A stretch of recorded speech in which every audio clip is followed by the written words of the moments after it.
بسم الله الرحمن الرحيم. يا أيها المزمل قم الليل إلا قليلا نصفه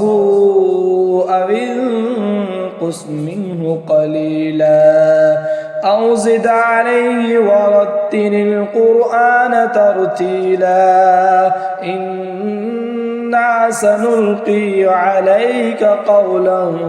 ثقيلا إن ناشئة الليل هي أشد وطئا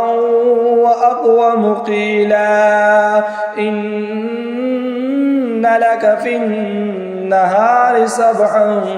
طويلا واذكر اسم ربك وتبتل إليه تبتيلا رب المشرق والمغرب لا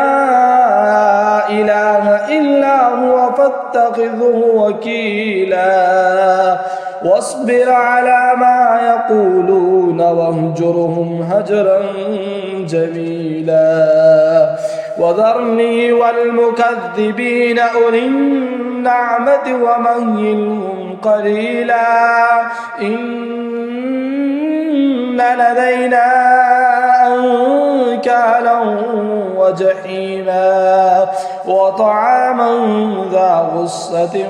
وعذابا أليما يوم ترجف الأرض والجبال وكانت الجبال كثيبا مهيلا إنا أرسلنا إليكم رسولا شاهدا عليكم كما أرسلنا إلى فرعون رسولا فعسى فرعون الرسول فأخذناه أخذا وبيلا فكيف تتقون إن كفرتم يوما يجعل الولدان شيبا السماء منفطر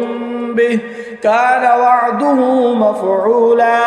إن هذه تذكرة فمن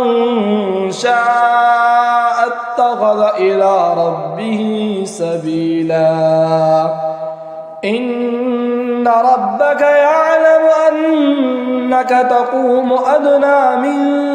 ثلثي الليل ونصفه وثلثه وطائفة من الذين معك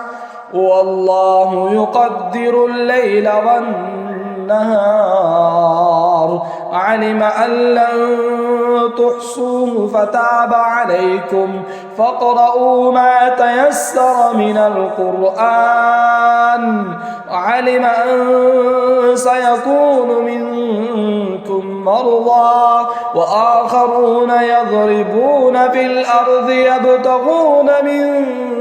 فضل الله وآخرون يقاتلون في سبيل الله فاقرؤوا ما تيسر منه وأقيموا الصلاة وآتوا الزكاة وأقرضوا الله قرضا حسنا وما تقدموا لأنفسكم من خير تجدوه عند الله وخيرا وأعظم أجرا واستغفروا الله إن الله غفور رحيم.